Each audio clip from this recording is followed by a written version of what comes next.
నమస్తే, నేను Kavitha. Welcome to iDream News. YouTuber Praneeth Hanumanthu issue బయటకు వచ్చిన తర్వాత బోల్డ్ అన్ని డౌట్స్ అయితే మనకు కనిపిస్తున్నాయి, కళ్ళ ముందు మెదులుతున్నాయి. అసలు బాధ్యతాయుతమైనటువంటి ఉద్యోగాలు చేస్తున్నటువంటి పేరెంట్స్ తమ పిల్లలు ఏం చేస్తున్నారనేది ఎందుకు గమనించలేకపోతున్నారు? ప్రణీత్ సారీ చెప్పడంతోనే ఈ సమస్య ముగిసిపోతుందా? ఫర్దర్గా ఇలాంటివి జరగకుండా ఉండాలంటే ఏం చేయాలి? సో ఒక సీరియస్ సబ్జెక్టు గురించి మనం మాట్లాడుకోబోతున్నాం. మనతో పాటుగా ఉన్నారు సోషల్ యాక్టివిస్ట్ సామ్రాజ్యలక్ష్మి గారు. హలో మ్యామ్, నమస్తే. నమస్తే మ్యామ్, మనం బోల్డ్ అని ఇష్యూస్ గురించి చూసినప్పుడు ప్రతిదీ ఒకదానికంటే ఒకటి చాలా డిఫరెంట్గా కనిపిస్తోంది. ఇప్పుడు మన ముందు ఉన్నటువంటి ప్రణీత్ ఇష్యూ కూడా అందరికంటే అన్నిటికంటే కూడా చాలా డిఫరెంట్. యూజువల్గా ఇలాంటి ఏమన్నా చిల్లర పనులు చేశారు అనుకుంటే వాళ్ళ పేరెంట్స్ ఏం చేస్తున్నారు, లేకుంటే వాళ్ళ పేరెంట్స్ చదువుకున్న వాళ్ళైనా, అసలు ఉద్యోగాలు చేస్తున్నారా, ఊళ్ళో ఉంటారా, పట్టణాల్లో ఉంటారా, ఇన్ని డౌట్స్ వచ్చినప్పుడు ప్రణీత్ పేరెంట్స్ ఇద్దరు బాధ్యతాయుతమైనటువంటి ఉద్యోగాల్లో ఉన్నవారు. ఆ అబ్బాయి చివరికి సారీ చెప్తూ ఒక మాట అన్నాడు, మా పేరెంట్స్ని ఇందులో ఇన్వాల్వ్ చేయకండి, వాళ్ళ తప్పు లేదు, వాళ్ళని డ్రాక్ చేయకండి ప్లీజ్, నేను చేసింది తప్పు అయితే సారీ. సరిపోతుందంటారా? అసలు పేరెంట్స్ గురించి ఆలోచించాలి, ఫ్యామిలీ గురించి ఆలోచించాలంటే ఇందులో ప్రధానంగా అలామింగ్గా కనిపిస్తున్నవి ఏమున్నాయి ma'am? First thing, already movies మూలంగా సొసైటీలో స్టూడెంట్స్ చాలామంది స్పాయిల్ అయిపోయింది. స్టూడెంట్స్ లైఫ్ స్పాయిల్ అయిపోతుంది. అండ్ నెక్స్ట్ యూట్యూబ్లో వచ్చే వీడియోస్ మూలంగా స్పాయిల్, ఎందుకంటే అన్నీ ఓపెన్గా ఉన్నాయి, జస్ట్ యూట్యూబ్ కొడితే మనకు కావాల్సినవన్నీ వస్తున్నాయి. సో అలాంటి టైంలో కొంతమంది యూట్యూబర్స్ ఉన్నారు, వాళ్ళు మంచి మెసేజ్లు ఇస్తున్నారు అండ్ యూస్ఫుల్గా యూత్కి ఏ విధంగా ఉద్యోగపరంగా కూడా వాళ్ళు సపోర్ట్ చేస్తున్నారు. ఇది చేసుకోండి, ఇది లింక్ క్లిక్ చేసుకోండి అని. కొంతమంది అయితే కమర్షియల్ కోసం అని చెప్పని, వాళ్ళకి లైక్స్ రావడం కోసం అని, వాళ్ళకి వ్యూవర్స్ పెరగడం కోసం అని చెప్పానని ఎట్లా తయారయ్యారంటే చాలా చండాలంగా, గలీజ్గా, అసలు మాట్లాడుకోలేని మాటలు. మూవీస్లో అన్న కనీసం సెన్సార్ బోర్డు వాళ్ళు సెన్సార్ చేస్తున్నారు, కానీ యూట్యూబ్లో సెన్సార్ చేయడానికే లేదు. వాళ్ళు అనే మాటలు కానీ, వాళ్ళు చేసే చేష్టలు కానీ వికృత చేష్టలు. ఎట్లా అంటే ఇప్పుడు ఈ ప్రణీతే ఎగ్జాంపుల్, ఏదో డార్క్ కామెడీ అని పెట్టుకున్నాడు. అసలు కామెడీ అంటే ఏంటి? ఒకప్పుడు కామెడీలు ఎలా ఉన్నాయి, ఇప్పుడు ఇతను తీస్తున్న కామెడీ ఎలా ఉంది? ఒక లైఫ్కి సంబంధించిన ఒక చిన్న పిల్ల 4 years బేబీ అండ్ ఒక ఫాదర్ మధ్య ఉన్న రిలేషన్ని నువ్వు డార్క్ కామెడీలోకి తీసుకెళ్ళి అదొక కామెడీ అని చెప్పి చూపిస్తున్నావు. అంటే మనిషి జీవితము ఒక కామెడీ అయిపోయిందా? లైఫ్ కామెడీ మనకు అర్థం కాదనేటువంటి కామెంట్లు కూడా. ఇప్పుడు డార్క్ కామెడీ అని అతను పెట్టుకున్నాడు. అంటే చీకట్లో జరిగే, డార్క్ అంటే చీకట్లో, కామెడీ అంటే చీకట్లో జరిగే కామెడీలు ఏంటి? లైవ్లో ఇప్పుడు ఎన్నో సినిమాల్లో చూస్తున్నాము, వివిడిగా ట్రోల్స్ చేస్తున్నారు. ఓకే, ఒక మూవీ గురించి ట్రోల్ చేస్తారు, దాన్ని నవ్వుకుంటాము మనకు నచ్చితే, లేకపోతే లైక్ చేస్తాం, లేకపోతే డిస్లైక్ చేస్తాం. వేరు ఒక లైఫ్, అది ఒక చైల్డ్ అండ్ ఫాదర్ మధ్య ఉన్న ఒక ఎమోషన్ని నువ్వు ఒక డార్క్ కామెడీ అని చెప్పానని పెట్టేసి టైటిల్ తీసావు. తీసింది కాకుండా మళ్ళీ నెక్స్ట్ డే నువ్వు అందరితో తిట్లు తిని, అందరితో దెబ్బలు తిని, మీ అందరికీ నమస్కారం పెడతాను, మీ కాళ్ళు పట్టుకుంటాను అన్నట్టుగా సారీ చెప్పడం కాదు కదా, జీవితాలతో ఆడుకున్నట్టు కదా. అదేదో ఫారిన్ కంట్రీ వీడియో, పోనీ తెలుగు వాళ్ళ వీడియో కూడా కదా. తెలుగు వాళ్ళదైతే ఈ పాటికి ఎప్పుడో మనోడిని రోడ్డు మీదకి లాగే చొక్కా పట్టుకొని కొట్టేవాళ్ళు, ఎవరనేది చూడరు. కానీ ఏంటంటే ఒక ఫారిన్ కంట్రీ వీడియోనే నువ్వు వాళ్ళు ట్రోల్ చేసావు. ఇది చూసుకుని రేపొద్దున ఫారినర్సే మన ఇండియా వాళ్ళని ట్రోల్ చేస్తూ చేయరా? అది అవకాశాలు మనమే ఇస్తున్నాం యాజ్ ఏ భారతీయుడిగా. నువ్వు చేయాల్సిన పద్ధతి ప్రకారం. అండ్ ఇంకొకటి, వాళ్ళ ఇంట్లో అందరూ ఎడ్యుకేటెడ్. ఏది ఈ మన ప్రణీత్ వాళ్ళ ఇంట్లో ఫాదర్ IAS ఆఫీసర్ అండ్ వాళ్ళ మదర్ వచ్చేసి ఆల్రెడీ ఆమె ఏంటిదంటే ఆమె సైకాలజీ, MA సైకాలజీ చేసింది and women and child welfare దానికి చేసింది. మరి ఇంత పొజిషన్లో ఉండి మదర్ ఒక సైకాలజీ అయ్యుండి కూడా కొడుకు ఏ విధంగా పెరుగుతున్నాడు అనేది మదర్ మరి అబ్జర్వ్ చేయలేకపోయింది. మైండ్ సెట్ ఏంటి అని. ఇప్పుడు చిన్నపిల్లల మనస్తత్వం ఏంటో మనకు తెలుస్తుంది, చిన్నప్పటి నుంచి ఎలా పెరుగుతున్నారు పిల్లలు అనేది. మరి కొడుకుని ఆ మాత్రం తల్లిగా ఆమె చూడలేకపోయిందా? అందులో ఉమెన్ అండ్ చైల్డ్ డిపార్ట్మెంట్ లో చేశారు. ఎంత most vulnerable women and child కదా. అవును, ఉమెన్ అండ్ చైల్డ్కి సంబంధించి చేసి ఆమె ఒక కొడుకు గురించి ఆమె పట్టించుకోలేకపోయింది. ఇట్స్ ఓకే, నా పేరెంట్స్ని లాగొద్దు అంటున్నాడు, నేను మంచివాడిని కాదు అని అంటున్నాడు. నువ్వు నీ పేరెంట్స్ని లాగం, నువ్వు మంచివాడి కాదు. నువ్వు మంచివాడు కానప్పుడు ఇలాంటి చెత్తను తీసుకొచ్చి ఇంకొంతమందిని చెడగొట్టడానిగా, ఇలాంటి వీడియోలు అతను పెట్టి యూట్యూబ్లో ఇంకొంతమంది యూత్ని చెడగొట్టడానిగా. నువ్వు ఇస్తే మెసేజ్ ఇవ్వు, మంచి మెసేజ్, మంచి కామెంట్స్ చేయి, మంచి కామెడీలు చేయి, అందరూ ఎంజాయ్ చేస్తారు. నిన్ను వీడియోలు చేసుకోవద్దని అంటల్లా. వెల్ సెటిల్డ్ ఫ్యామిలీ మీది, పోనీ ఏమన్నా కేరా ప్లాట్ఫామ్ అయితే కాళ్ళు చేతులు లేవు, మాకు ఇన్కమ్ సోర్స్ దీని మూలంగానే వస్తుంది, సో దీని మీద నేను బతుకుతున్నాను అని అంటాను. యూట్యూబ్ మీద బతకడం కాదు కదా నువ్వు చేస్తున్నది. సో నువ్వు యూట్యూబ్ మీద బతకనప్పుడు నీకు అలాంటి ఛాన్సెస్, ఆల్రెడీ ఫాదర్ ఎడ్యుకేటెడ్, నువ్వు ఎడ్యుకేటెడ్, మీ మదర్ ఎడ్యుకేటెడ్, బ్రదర్ ఎడ్యుకేటెడ్, ఒక వెల్ ఎడ్యుకేటెడ్ ఫ్యామిలీ నుంచి వచ్చిన వాడివి, నువ్వేం మెసేజ్ సొసైటీకి ఇవ్వాలనుకుంటున్నావు, యూత్ని ఏ విధంగా చెడగొట్టాలనుకుంటున్నావు? ఇలాంటి వల్గర్ మాటలు, ఇలాంటి వల్గర్ మూవీ క్లిప్పింగ్స్ తీసుకుని ఇంకా చాలా చూసాను అతనివి. దాంట్లో వల్గర్ క్లిప్పింగ్ కూడా ఏం లేదు మ్యామ్, దాన్ని వీళ్ళలా దాని వల్గర్గా. ఇంకొకటి తను నిన్న ఏం చెప్తున్నాడు ఈ రోజున, జస్ట్ తను మాట్లాడిన మాటలు మీకు చెప్తాను. అందులో ఒక నల్ల షర్ట్ వేసుకున్నాడు ఉన్నాడు, నేను ఇలా పేర్లు కూడా నాకు చిరాగ్గా ఉంది అసలు మాట్లాడాలంటేనే. ఒక ఉమెనే మాట్లాడటానికి చిరాగ్గా ఉంది. ఎందుకంటే కన్న తల్లిని, ఆడపిల్లని కంటున్న తల్లి, అండ్ మనం ఒక ఉమెన్, మనము కూడా ఒక ఆడపిల్లలాగా పుట్టి పెరిగిన వాళ్ళము. ఇలాంటి మాటలు అందుకితం మనం చూడలేదు, కనివిని ఎరగలేదు. ఇప్పుడు కొత్తవి నువ్వు కొంచెం జనరేషన్ ఎక్కడికి వెళ్ళిపోతుందా అని అనిపిస్తుంది ఇలాంటి దరిద్రాలు చూడలేక. ఒకడే ఆడేం చెప్తున్నాడు, నేను లైక్ కొట్టాను ఎక్కడ దాకా, వాళ్ళ నాన్న బెల్ట్ తీసేంత వరకు. ఆ బెల్ట్ ఎందుకు తీసాడు? కూతుర్ని కొట్టడానికి తీసాడేమో, నువ్వు లైక్ ఎలా కొడతావు మొత్తం వీడియో చూడకుండా? మళ్ళీ తర్వాత వాళ్ళ నాన్న ఉయ్యాలలాగా బెల్ట్ లో కూర్చోబెట్టి ఆడిస్తే డిస్లైక్ చేశాను అని మాట్లాడాను. అసలు అది ఎలా, అది రాంగ్ కదా. అంటే నీకు చెల్లెళ్ళు లేరా, నీ మదర్ కానీ ఆడవాళ్ళు కానీ, నీకు తెలీదా ఆడదంటే ఏంటి అని చెప్పానని? అది ఏ విధంగా నువ్వు అలా తీసుకెళ్తావు? అండ్ మనోడు ఏం చెప్తాడు, పీపుల్ రాంగ్గా ప్రొజెక్ట్ చేస్తున్నారు అన్నాడు. తన వీడియో చూశాను, అతను చెప్పిన సారీ చెప్పిన వీడియోలో రాంగ్గా ప్రొజెక్ట్ చేస్తున్నాడు. అక్కడ మంచి వీడియోనే అది, ఒక ఫాదర్ అండ్ చైల్డ్ మధ్య ఉన్న రిలేషన్ చూపించే వీడియో. నువ్వు రాంగ్గా ప్రొజెక్ట్ చేసావు, పబ్లిక్లోకి రాంగ్గా తీసుకెళ్ళావు ఆ సిచ్యువేషన్ని. రేపొద్దున ఒక తండ్రి కూతురు బయటకు ఎత్తుకుని తీసుకెళ్ళినా కూడా వాటేసుకుని తీసుకుని వెళ్తున్నాడని మాట్లాడే రకాలు ఇలాంటి ఎదవలు. నేను అనేది, నువ్వు రాంగ్గా ప్రొజెక్ట్ చేసి అది రాంగ్గా ప్రొజెక్ట్ చేస్తాడని పబ్లిక్ మీద తోసేస్తాడేంటి? తప్పు మన మీదే వేసేస్తున్నాడు. మీ అందరూ రాంగ్గా ప్రొజెక్ట్ చేసుకున్నా అంటే నువ్వు ఒక్కడవే కరెక్ట్, నీతో పాటు కామెంట్ చేసిన ఆ ముగ్గురు కరెక్టా? మిగిలిన చూసిన జనాలు కానీ యూట్యూబర్స్ కానీ అందరూ రాంగ్గా చూసుకున్నారా దాన్ని?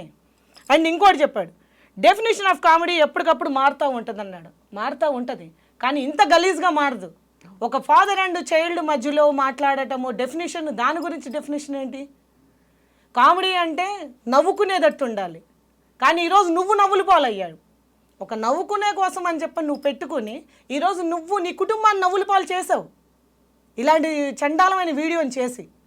నేను యూట్యూబర్స్ అందరికి ఒకటే చెప్తున్నాను, ఈరోజు ఒక విప్లవంలాగా ప్రతి యూట్యూబర్ దీని గురించి కామెంట్ అండ్ విమర్శలు తీసుకుని వచ్చి అతన్ని విమర్శిస్తూ ఉన్నారు. వెరీ గుడ్, చాలా బాగుంది, దానికి నేను అప్రిషియేట్ చేస్తున్నా యూట్యూబర్స్ అందరినీ. మీరు ఇది తీసుకురావడం మంచిదైంది పబ్లిక్లోకి. కానీ నేను అనేది ఏంటంటే, దీనికి పులి స్టాక్ పడేంతవరకు మీరు ఫైటింగ్ ఇలాగే చేయాలి. ఏదో ఈరోజు మనకి వ్యూవర్స్ పెరగాలి, మనకి లైక్స్ రావాలి అని కాదు మీరు చూడాల్సింది. మంచి కారణాన్ని మీరు తీసుకున్నారు, ఈ కారణాన్ని పబ్లిక్లోకి తీసుకొచ్చారు సబ్జెక్ట్ని. ప్రభుత్వం దీని గురించి యాక్షన్ తీసుకుంటుంది. ప్రభుత్వం యాక్షన్ తీసుకున్న ఆల్రెడీ వాళ్ళ నాన్నగారు ఒక ఐఏఎస్ ఆఫీసర్ కాబట్టి ఆయన ఇన్ఫ్లుయెన్స్తో కొడుకుని బయటికి తీసుకొచ్చేయచ్చు. ఈరోజు అరెస్ట్ చేస్తారు, ఏముంది, ఆయన ఇన్ఫ్లుయెన్స్ వాడి బయటికి తీసుకొస్తాడు. కానీ అతనికి పనిష్మెంట్ ఇవ్వాలంటే మీ యూట్యూబర్స్ వల్లనే అవుతుంది. అతనికి పనిష్మెంట్ ఇవ్వాలంటే మీ యూట్యూబర్సే. ఎవరెవరైతే ఇప్పుడు అతనికి 1,00,000 పైన సబ్స్క్రైబర్స్ ఉన్నారు, అందరూ బయటకు వచ్చేయండి, సబ్స్క్రైబ్స్ తీసేసుకోండి. సో అది దాంతోపాటు అతను ఆల్రెడీ పబ్లిక్లో కనబడతాడు, రేపు తిరుగుతాడు. ఈరోజు ఏదో తప్పు చేశాడు కదా అని మీరు వదిలేసి రేపు మళ్ళీ వాళ్ళందరూ ఫ్రెండ్లీగా ఉండడం, అందరూ అలా చేయకండి.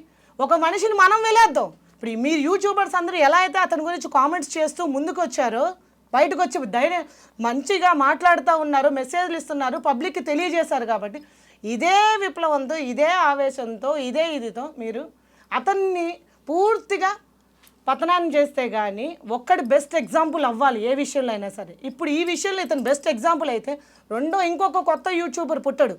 అతను ఇంకోటి ఆల్రెడీ ప్రణీత్ చెప్పాడు, పడి లేచాను నేను అని అన్నాడు. పడి లేచాడు, ఈసారి లేవద్దు అసలు. అతను లేవకుండా చెయ్యండి మీ అందరూ. మీరు ఇదే జోష్తో ఇదే అది యూట్యూబర్స్ వల్లే అవుతుంది. ప్రభుత్వం ద్వారా ప్రభుత్వం చేసినా అతను ఏదో చట్టం ఏదో వంకతో ఏదో దాంతో బయటకు వచ్చేస్తాడు వాళ్ళ నాన్న ఇన్ఫ్లుయెన్స్తో. సో యూట్యూబర్స్ మీరు ఎవరు ఆగద్దు, చాలా మంచిగా చేస్తున్నారు. పబ్లిక్కి ప్రొటెక్షన్ అంటే ఆడపిల్ల విషయంలో ఇలాంటిది చెయ్యొద్దు అని మంచి ఆవేశం వ్యక్తపరుస్తున్నారు ప్రతి వాళ్ళు. నిన్నటి నుంచి చూస్తున్నారు. ఇది కంటిన్యూషన్ చేసి అతనికి విషయంలో ఏదో ఒకటి పుల్ స్టాప్ పడాలి. అతని విషయంలో ఏదో ఒకటి శిక్ష పడటము ప్రభుత్వం ద్వారా. కాకపోతే పోలీస్ డిపార్ట్మెంట్ ద్వారా కాకపోతే మీ చేతిలో ఉంది ఇది. అయితే మ్యామ్ ఇప్పుడు కేవలం ప్రణీత్ ఆ ఒక్క అమ్మాయి చిన్నపిల్ల విషయంలో చేయడం మాత్రమే కాదు, సినిమా క్లిప్పింగ్లు కావచ్చు, వచ్చేటువంటి యాడ్స్ కావచ్చు, సాంగ్స్ కావచ్చు, సినిమాల రివ్యూలు కావచ్చు, ట్రైలర్లు, వీటన్నిటి మీద కూడా చేసేటువంటి కామెంట్స్లో ఆ సెన్సిటివిటీ అనేది పోతోంది. అందులో ప్రతి దాంట్లోనూ వాళ్ళు అనుకున్నటువంటి అడల్ట్ కంటెంట్, వాళ్ళు చెప్తున్నటువంటి డార్క్ కామెడీ మాత్రమే చూస్తున్నారు. వాళ్ళు దీన్ని ఎలా చూస్తున్నారు? ఇప్పుడు వస్తున్నటువంటి లేటెస్ట్ మూవీస్ అన్నీ కూడా pan India, pan world movies అనుకుంటున్నాం, వాటన్నిటిని కూడా వీళ్ళు ట్రోల్ చేస్తున్నారు, టార్గెట్ చేస్తున్నారు కదా. అవును, నేను అదే అంటుంది. ఇప్పుడు వాళ్ళు ఈరోజు ప్రణీత్ అంటే ఏదో సాయి ధర్మతేజ్, సమ్ ప్రొడ్యూసర్, వీళ్ళందరూ కలిపి ఏదో ట్విట్టర్లో పెట్టబట్టి ట్యాగ్ చేయబట్టి పబ్లిక్లోకి తెలిసింది. ఇలాంటి వాళ్ళు చాలామంది ఉన్నారు, కొన్ని వందల మంది ఉన్నారు. ఆడవాళ్ళు కూడా ఉన్నారు, కొంతమంది ఆడవాళ్ళు కూడా ఇంత గలీజ్గా చేస్తున్నారు. గలీజ్గా మాట్లాడటము, ఉమెన్ గురించి మాట్లాడటము, ఇన్స్టాలోకి వెళ్ళాలంటే భయం వేస్తుంది. అంటే టైంపాస్ కోసం చూస్తాం మనం. ఇప్పుడు ఇన్స్టా అయినా యూట్యూబ్ అయినా ఎందుకని, ఎదర్ ఏమైనా మెసేజ్ అన్నా ఉంటుంది, లేకపోతే ఇంట్లో తోచిపాటు కాక ఏ ఉమెన్ అయినా సరే ఎంటర్టైన్మెంట్ ఉంటుంది అని చెప్పి చూస్తాము. కింద వీడియో రిలీజ్ చేసి కింద ఎలాంటివి పెడతారు, పెట్టంగానే ఏందో అదేదో చూద్దామని చెప్పని వెళ్తారు. ఆ వీడియోలోకి వెళ్ళంగానే చండాలమైన వీధి. ఆడపిల్లలు మొన్న రీసెంట్లీ చూశాను, ఇద్దరు ఫ్రెండ్స్ ఒక ఏదో ట్విట్టర్ ఇన్స్టాలో వాళ్ళకు ఒక పేజ్ ఉంది, నేను పేరు చెప్పదలుచుకోవాలి, అది నేను రీసెంట్గా చూసాను 2 days బ్యాకే. ఆ ఆడపిల్లలు కూడా వాళ్ళకి పబ్లిసిటీ కోసం, వాళ్ళకి ఇన్స్టాలో ఫాలోయింగ్ పెరగాలని, వాళ్ళ వీడియోస్ యూట్యూబ్లో పెరగాలని, లైక్స్ పెరగాలి, కామెంట్స్ పెరగాలి, అంటే ఈ సబ్స్క్రిప్షన్స్ పెరగాలని చెప్పానని ఆడదాని గురించి ఆడవాళ్లే మాట్లాడుతున్నారు చాలా చండాలంగా. ఎట్లా చేస్తారంటే ఫ్రంట్ బ్యాక్ తీసేస్తారు, మెయిన్ ఉన్న క్లిప్పింగ్ తీసుకుంటారు. ఇప్పుడు నేను మాట్లాడాను చూసా, ఫ్రంట్ బ్యాక్ అని అనగానే దాన్ని కూడా ట్రోల్ చేసేస్తారు. వాళ్ళకి కావాల్సిన కంటెంట్ ఎందులో ఆ కంటెంట్ చూసి అక్కడ ఏదో ఒక ఇమేజ్ పెట్టేస్తారు, పెట్టేసి ఈ వర్డ్ని యూజ్ చేసుకుంటారు. ఆ పదాన్ని వాడుకొని, ఆ సెంటెన్స్ని వాడుకొని దాన్ని చాలా చండాలంగా చూపించడం, బూతులు మాట్లాడడం. ఆడపిల్లలు కూడా బూతులు మాట్లాడేస్తున్నారు, ఏది వీడియోల్లో చూసుకుంటా. మగవాళ్ళని రెచ్చగొట్టే విధంగా ఎక్స్పోజింగ్లు చేస్తూ వీడియోలు చేస్తున్నారు. ఎందుకు చేస్తున్నారో అసలు, ఇప్పుడు మీకు కావాలి అని అనుకుంటే అదొక్కటే దారి కాదు. ఇన్కమ్ సోర్సెస్ కోసం మహిళలు కూడా కష్టపడి పనిచేసే వాళ్ళు ఉన్నారు. రీసెంట్లీ మేము మేఘాలయ వెళ్తే 65 years 70 years ఆ ఉమెన్, ఆమె హోటల్లో వర్క్ చేస్తుంది, క్లీనింగ్ చేస్తుంది, ఆమె హోటల్లో టేబుల్స్ క్లీన్ చేస్తుంది. ఆమెకు చేత కాదు ఇలాంటివి చేసుకోవడం. సంపాదించుకోవాలంటే ఉమెన్ ఆర్ లేడీ అయినా సారీ జెంట్ అయినా సరే ఏ విధంగా అయినా సంపాదించుకోవచ్చు, కష్టపడి సంపాదించవచ్చు. భగవంతుడు మనకి శరీర కాళ్ళు చేతులు అన్నీ ఇచ్చాడు, ఆ విధంగా సంపాదించుకోవచ్చు. కానీ ఇట్లా అడ్డగోలుగా యూత్ని చెడగొడతా, ఫ్యూచర్ జనరేషన్ని చెడగొడతా, దిక్కుమాలిన మెసేజ్లు, ఏ విధంగా మీరు ఏ మెసేజ్ ఇవ్వాలని ఇలాంటివన్నీ చేస్తున్నారు? న్యూ నార్మల్ లాగా మారిపోయింది ఇది. సరికొత్తగా మనమే వెనకబడిపోయామన్నట్టు మనల్నే మళ్ళీ ట్రోల్ చేయడం అనేది. ఇప్పుడు ఇంట్లో చేసుకున్నటువంటి ఒక వీడియో, చాలా చిన్న పిల్లలతో వాళ్ళ పేరెంట్స్ ఫ్యామిలీ చేసుకున్నటువంటి వీడియోలు, ఫోటోలు, వాటిని కూడా వాళ్ళకి ఇష్టమైనటువంటి, ఇప్పుడు మీరు చెప్పినటువంటి ఈ అమ్మాయి కేసుకి సంబంధించి కూడా ఒక ఫోటో, ఇది మనం వీడియో గురించి మాట్లాడుకున్నాం, ఫోటో కూడా అదే ఫాదరు పాప కలిసి బాత్ టబ్లో ఉన్నారు, దానికి కూడా ఫాదర్ని పాపను చూసి స్వయం తృప్తి పొందుతున్నాడు అనేటువంటి కమెంట్ ఇదే ప్రణీత్ ఆ ఛానల్లోనే చేశాడు. ఎక్కడికి వెళ్తున్నాం మనం అసలు? ఒక జంట అయిన ఇంకో జంటునే కామెంట్ చేస్తున్నాడు. నువ్వు ఒక జంటువి ఇంకొక మగవాడిని కామెంట్ చేస్తున్నావు. చిన్నప్పటి నుంచి తల్లిదండ్రులు ఎవరో ఒకరు నీళ్లు పోస్తూ ఉంటారు పిల్లలకి, పిల్లలతో ఏదో ఎంజాయ్ చేయాలనుకుంటారు, సరదాగా వాళ్ళతో ఆటపాటలు, ఇవి మళ్ళీ తిరిగి రావు ఆ మెమరీస్. ఇంట్లో పెద్దవాళ్ళు ఆడవాళ్ళు లేకపోతే పేరెంట్స్ వాళ్ళ ఫాదర్సే పిల్లలకి స్నానాలు పోయించి ప్రతి ఒక్క పని చేయడం అనేది చూసాం కదా. అదేం కొత్తది కాదు కదా. ఇప్పుడు ప్రణీత్ కూడా వాళ్ళ పేరెంట్స్ అదే పని చేస్తుంటారు, మదర్ లేకపోతే ఫాదర్ కూడా ఆ పని చేస్తుంటారు. ఈ ప్రణీత్ అనే వ్యక్తికి ఒకటి మనం కూడా పచ్చిగా మాట్లాడుకుంది, కాకపోతే ఏంటంటే అంత వల్గర్గా నేను మాట్లాడలేను అలాంటి బూతులు అలాంటివన్నీ. వాళ్ళ మదర్ చిన్నప్పుడు వీడికి నీళ్లు పోస్తుంటది కదా. అవును కదా. తల్లి కూడా వాడిని అదే కామంతో చూసిందా? ఒకసారి అందరూ ఆలోచించండి. అంటే తల్లి కూడా ఆ ఉద్దేశంతోనే పిల్లవాడికి నీళ్లు పోసిందా? అరే మాతృత్వానికి తండ్రి ఇదికి అసలు ఇది లేకుండా ఒక పశువులాగా మాట్లాడుతూ ఉంటే చాలా బాధ అనిపిస్తుంది. ఇన్ ఫ్యూచర్ జనరేషన్లో ఇంకా ఆడపిల్ల మగపిల్లోడు తండ్రి తల్లి కొడుకు కూతురు అనే రిలేషనే పోయేటట్టుంది. ఈ విధంగా చూస్తే ఒక గౌరవాలు ఒక విలువలు పోగొడుతున్నారు ఇలాంటి వాళ్ళు. అది చాలా బాధ అనిపిస్తుంది. ఎట్లా అంటే ఇప్పుడు మహిళలు ఈ రోజున డిస్కషన్ మార్నింగ్ ఇదే విషయంలో కొంతమంది లేడీస్ అందరూ కూర్చుని అసలు ఇట్లాంటి వాళ్ళని ఏం చేయలేరా, ఇట్లాంటి వాటికి ఫుల్ స్టాప్ ఉండదా? ఫుల్ స్టాప్ ఉండాలంటే వాళ్ళు బయటకు వచ్చి మాట్లాడరు. ఈ లేడీస్ ఏమో ఇప్పుడు లేడీస్ ఒకళ్ళిద్దరు రియాక్ట్ అవడం కాదు ఈ విషయంలో. కొన్ని వందలు, ఇప్పుడు వాడికి 1,00,000 సబ్స్క్రైబర్స్ ఉన్నారు, వాడిని తొక్కేయాలంటే ఏం చేయాలి? అసలు సబ్స్క్రైబర్స్ బయటకు వచ్చేయాలి. వచ్చేస్తే ఏమవుతుంది? వాడి పతనం వాడే తీసుకున్నట్టు. అంటే ఏ విధంగా మనమే పనిష్ చేయాలి, ఈ విధంగా పనిష్మెంట్ ఇవ్వాలి. ఇప్పుడు ప్రభుత్వం ద్వారా కాలేదంటే మనం ఇదే నెక్స్ట్ తీసుకోవాల్సిన స్టెప్ ఇది. ఎంకరేజ్ చేసినట్టు కదా, నువ్వు ఇప్పుడు ఆ వీడియోని చూసావంటే నువ్వు ఎంకరేజ్ చేసినట్టు వాడికి వ్యూవర్స్ పెరిగితే వాడికి డబ్బులు వస్తున్నాయి. యూట్యూబ్ ఏమన్నా ఊరికనే ఉంటుందా? పైసల కోసమే వీళ్ళు ఈ పనులన్నీ చేస్తుంది. ఖాళీగా ఇంట్లో కూర్చుంటే డబ్బులు రావాలి. ఏ విధంగా చేయాలి? ఒకటి బెట్టింగ్ యాప్స్, లేకపోతే ఇది ఇలాంటి గలీజ్ వీడియోలన్నీ తీసి ఒక తగిన వావి వరుసలు లేకుండా కుక్కల్లాగా మాట్లాడుతూ దాని గురించి చండాలంగా విమర్శించుకుంటూ పబ్లిక్లోకి తీసుకొచ్చి పబ్లిక్ని చెడగొడుతూ ఇంకెదురు డబ్బులు సంపాదించుకుంటున్నారు. కష్టమేం అవసరం లేదుగా. వీడి చదువంతా ఎడిపోయిందో, మరి ఇంత చదువుకున్నాడు, వీడి చదువంతా ఎక్కడ పోయిందో? Yes ma'am. ఇప్పుడు బాగా చదువుకుంటే తప్ప మనం ఫారిన్ కంట్రీకి వెళ్ళలేము. దానికి కావాల్సినటువంటి అర్హత పరీక్షలు అన్నీ పాస్ అయ్యి మనం క్వాలిఫైడ్, మనం ఎలిజిబుల్ అనుకుంటే తప్ప విదేశాల నుంచి పిలవలేరు. ఆ టైంలో మన పిల్లలు విదేశాలకు వెళ్ళారు అనుకుంటే పేరెంట్స్గా చాలా ఆనందపడిపోతాం, గర్వపడిపోతాం, పొంగిపోతాం, నలుగురికి చెప్పుకుంటాం. నా పిల్లలు ఇండిపెండెంట్ కాదు, ఇండిపెండెంట్ వాళ్ళు డిపెండెంట్లు కాదు అని చెప్పుకుంటాం. ఈ కేసులో కూడా పేరెంట్స్ అలాగే ఫీల్ అయి ఉంటారు కదా ముందు. ఇప్పుడు ఇదే మాట నైస్ పాయింట్. ఇండిపెండెంట్ కాదు, డిపెండెంట్ కాదు, ఇండిపెండెంట్ అని వీళ్ళ నాన్న కూడా ఇదే ఒక ఇంటర్వ్యూలో చెప్పాడు. ఏమని? మా అబ్బాయి నా మీద డిపెండెంట్ కాదు, ఇండిపెండెంట్ అని. తెలుసుకోండి సార్, మీ అబ్బాయి ఈ విధంగా సంపాదించాడు పైసలు, అందుకే మీ మీద డిపెండ్ అవ్వలేదు. మీరు ఇస్తే 10,000 ఇస్తారో లేకపోతే నెలకు 1,00,000 ఇస్తారు, నీ కొడుక్కి నెల తిరిగితే లక్షలు వస్తుంటాయి యూట్యూబ్ ద్వారా. సో ఈ విధంగా సంపాదించుకుంటున్నాడు. ఎప్పుడు అన్నారు ఈ మాట వాళ్ళు? ఆయన రీసెంట్లీ ఆయనది ఒక అంటే ఐఏఎస్గా ఆఫీసర్గా ఉండగానే ఆ సార్ ఇంటర్వ్యూ ఉంది. ఆ సార్ ఇంటర్వ్యూలో సార్ చెప్పారన్నమాట, వాళ్ళ కొడుకు గురించి ప్రౌడ్గా చెప్పాడు. పాపం ఆయనకి అప్పటికి ఆ కొడుకు గురించి తెలిసి ఈ విషయం తెలిసి ఉండదు. తెలిస్తే ఏ తండ్రి అయినా ఎందుకు చెప్తాడు? మా అబ్బాయి నా మీద డిపెండెంట్ కాదని ఆయన ప్రౌడ్గా చెప్పుకున్నాడు. నా కొడుకులు ఇలాంటి వాళ్ళని గొప్పగా చెప్పుకున్నాడు ఆయన. కానీ ఆయనకేం తెలుసు వీడింత యాదవా అని చెప్పని, వీడు ఈ విధంగా సంపాదిస్తున్నాడని. ఆ తల్లికి కూడా తెలిసి ఉండదు, వాళ్ళ అమ్మకు కూడా వీడు ఇలాంటి నేచరు ఇలాంటిదని. చిన్న క్లిప్పింగే, కానీ ఆ చిన్న క్లిప్పింగ్ ఎంతమంది లైఫ్ని స్పాయిల్ చేస్తుంది. ఇప్పుడు అతను ఏమంటున్నాడు? ఆ కొంచెం క్లిప్పింగే అని చెప్పని మాట్లాడుతున్నాడు. ఆ కొంచెం క్లిప్పింగే ఎంతమంది ఫ్యూచర్స్ని, ఎంతమంది ఇప్పుడు ఆడపిల్లల్ని ఇప్పటికే ప్రొటెక్షన్ లేక కన్న తండ్రులే ఆడపిల్లల్ని రేప్ చేస్తున్నారని, ఇది చేస్తున్నారని బయటకు బాగా వస్తున్నాయి. ఇంకా నువ్వు ఇలాంటి వాటి మూలంగా ఏం మెసేజ్ ఇవ్వాలని? నీ వీడియో ఓన్లీ ఇక్కడ హైదరాబాద్లో ఉండేవాళ్ళో లేకపోతే ఒక ఊర్లో ఉండేవాళ్ళో ఒక స్టేట్లో చూసారా? అందరూ చూస్తారు, చిన్న వాళ్ళ దగ్గర నుండి పెద్దోళ్ళ దాకా చూస్తారు. ఫేమ్ అవ్వటం కోసం ఇది రైట్ వే కాదు అని అంటున్నా. నువ్వు ఫేమ్ అవ్వాలనుకుంటే నీ సొంత స్కిల్స్తో నువ్వు నీ ఆలోచన విధానాలతో పెరగచ్చు.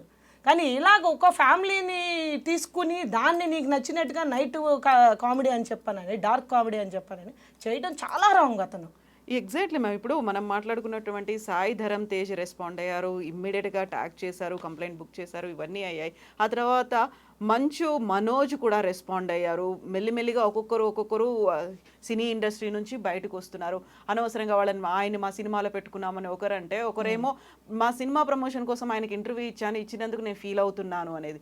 ఇప్పుడు వాళ్ళందరినీ కూడా ఏదో ఒక రూపంలో వీళ్ళు గతంలో ట్రోల్ చేశారు, వాళ్ళని ఒక డార్క్ కామెడీ పీసులుగా వాడుకున్నదే కదా ఇవన్నీ. అదే ఇందాడ మంచు మనోజ్ గురించి టాపిక్ వచ్చింది కదా. మంచు మనోజ్ వాళ్ళ నాన్నగారు ఒక మూవీ తీస్తే ఆ మూవీ మీద మనోడే చాలా ట్రోల్స్ చేశాడు, చాలా ఇలాగే డార్క్ కామెడీలోకి తీసుకొచ్చి పెట్టాడు. అప్పుడే మనోడు ఫేమ్ అయ్యాడు.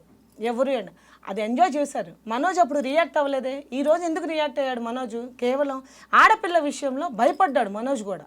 ఆడపిల్లని ఇవాళ ఇతనయ్యింది, ఇతన్ని వాళ్ళు పనిష్ చేయకపోతే సారీ చెప్పేస్తే వదిలేస్తారులే అని ప్రతివాడు ప్రొసీడ్ అవుతాడు. ప్రతివాడు యూట్యూబర్ ఏం చేస్తాడంటే మనం చేయాల్సింది చేసేస్తే మనకు రావాల్సిన ఫాలోవర్స్ పెరిగిపోతారు, మనకు రావాల్సిన వ్యూవర్స్ వచ్చేస్తారు, తర్వాత కదా చూసుకుందామని మళ్ళీ నెక్స్ట్ ఇంకో రిలీజ్ చేసి వీడియోని సారీ అని చెప్తాడు మనోళ్ళకి. ఇంకేదన్నా ఎవడైనా కంప్లైంట్ చేస్తే సారీ చెప్పేసి వదిలేస్తారు. ఇలాంటి దాన్ని సీరియస్గా తీసుకోమని చెప్తున్నాను నేను ఈ యూట్యూబర్స్కి కానీ సినిమా ఇండస్ట్రీ వాళ్ళకైనా సరే. రేవంత్ రెడ్డి గారు రీసెంట్గా చెప్పారు, థియేటర్లలో మీ మూవీస్కి హైక్ కావాలి అని అనుకుంటే కనుక టికెట్ల రేట్లు పెంచాలని అంటే కనుక మీరు అందరూ కంపల్సరీగా ఒక యాడ్ చేయాలి, ఏది డ్రగ్స్ గురించి వాటి గురించి అన్నాను. నేను ఒకటే చెప్తున్నా సార్ రేవంత్ గారు, దానితో పాటుగా ఆడపిల్ల జోలికి వస్తే ఈ శిక్ష పడుతుంది అనేది కూడా చేయమని చెప్పండి. సినిమా ఇండస్ట్రీ వాళ్ళు చేస్తేనే, ఎందుకంటే ఇదివరకు రోజుల్లో తల్లిదండ్రులు చెప్తే వింటాం, ఇప్పుడు పోయింది. ఇప్పుడు ఎవరి కాళ్ళు ఏంటంటే సినిమా ఇండస్ట్రీకి సంబంధించిన సినిమా హీరోలు చెప్తేనో అలాంటి వాళ్ళు చెప్తేనే పిల్లలు వింటున్నారు, వాళ్ళ ఫ్యాన్స్ కాబట్టి.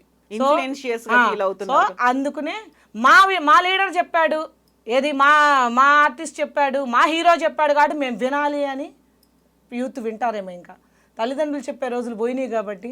సో రేవంత్ రెడ్డి గారిని నేను ఒకటే కోరుకుంటున్నాను, మీరు ఇది కూడా ఇలాంటి టైప్ ఆఫ్ ఆడపిల్లల్ని అబ్యూజింగ్గా మాట్లాడడం కానీ, చిన్నపిల్లల విషయంలో రేప్ అటెంప్ట్స్ కానీ ఏది చేసినా మీకు ఇలాంటి శిక్షలు పడతాయి అనేది, అది కూడా సినిమా ఇండస్ట్రీ వాళ్ళని చేయమని కోరుకుంటున్నాను సార్. మీ వల్లే అవుతుంది. ఇప్పుడు వచ్చిన చేంజెస్కి ఇది కూడా చేంజ్ రావాలి. అప్పుడే మాలాంటి ఆడవాళ్ళకి కానీ, మేము కన్నా ఆడపిల్లలకు కానీ, ఇన్ ఫ్యూచర్లో పుట్టబోయే ఆడపిల్లలకు కానీ ఒక ప్రొటెక్షన్, మా నాయకుడు ఉన్నాడు, మాకు ప్రొటెక్షన్ ఉంది, సో వీఆర్ సేఫ్ అనేది జనాలకి మీ నుంచి ఒక మెసేజ్ వెళ్తుంది. సో అది నేను కోరుకుంటున్నాను. ఇది కొన్నేళ్లుగా అవుతూ వస్తుంది. ప్రణీత్ ఇది ఫస్ట్ టైం చేసింది కాదు, ప్రణీత్ లాంటి వాళ్ళు ఇంకా లేరు అనేది కూడా కాదు. కాకపోతే ఒక ఇష్యూ అనేది బయటకు వచ్చింది, ఒక విజిల్ బ్లోయర్ లాగా సాయిధరం తేజ్ మాట్లాడాడు కాబట్టి దీని గురించి మనం అందరం మాట్లాడుకుంటున్నాం.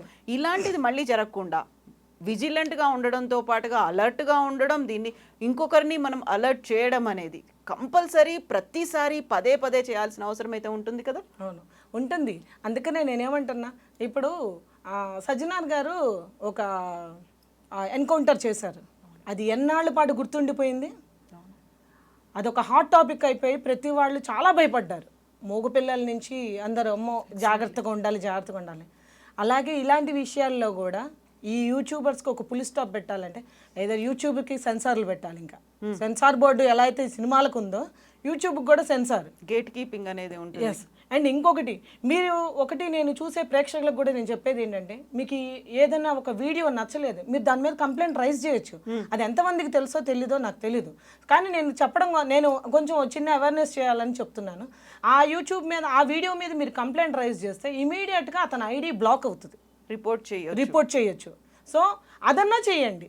మీకు ఒక వీడియో నచ్చలేదు, అశ్లీలంగా ఉంది, ఉమెన్ అబ్యూజింగ్గా ఉంది, చైల్డ్ అబ్యూజింగ్గా ఉంది, మనం పోలీస్ స్టేషన్ దాకా వెళ్ళక్కర్లే ఈ విషయంలో. మనం జస్ట్ యూట్యూబ్ ద్వారానే మనం అది చేయొచ్చు. చేయడం మూలంగా ముందు ఇమీడియట్ యాక్షన్ జరుగుతుంది కదా. ఎగ్జాక్ట్లీ. సో అందరూ ప్రతి ఉమెన్ ఆర్ మగపిల్లలు కానీ, ఆడపిల్లలు కానీ, పెళ్ళైన మహిళలు కానీ, మగవాళ్ళు కానీ మీకు ఇది నచ్చలేదు అని అంటే ఆ యూట్యూబర్ని వెంటనే మీ ద్వారా మీరు పెట్టే దాని డిస్లైక్కి, కామెంట్కి వెంటనే అది వాళ్ళని బ్లాక్ చేయడం జరుగుతుంది. ఇలాంటివి ఆపచ్చు, మన చేతుల పనే. ఎంతసేపటికి మనం మెసేజ్లు జరిగిన వీడియోకి కింద కామెంట్స్ పెట్టేస్తూ ఉంటే కాదు. మన అవేర్నెస్ ప్రజల నుంచి కూడా రావాలి. దీన్ని ఆపాలి అని అంటే, దీన్ని అరికట్టాలంటే ప్రభుత్వమే కాదు, ప్రభుత్వంతో పాటు మన సపోర్ట్ కూడా ఉండాలి. యాజ్ ఏ కామన్ పర్సన్గా మనం కూడా దాన్ని స్టాప్ చేయాలి అని అంటే, ఇలాంటివి వాడికి ఇంకో ఛాన్స్ రాకూడదు అని అనుకుంటే యూట్యూబ్లో కంప్లైంట్ చేయొచ్చు, ఫేస్బుక్లో చేస్తే ఫేస్బుక్ మీద కంప్లైంట్ చేయొచ్చు, మీ ఇన్స్టాలో చూస్తే ఇన్స్టాలో కంప్లైంట్ చేయొచ్చు, ట్విట్టర్లో, ఎవ్రీథింగ్. ఇంత మీరు టెక్నాలజీ పెరిగిందో అంత టెక్నాలజీ మీద ప్రొటెక్షన్స్ కూడా రిలీజ్ చేసిన వాడికి ఉంటుంది, ప్రొటెక్ట్ చేస్తున్నారు.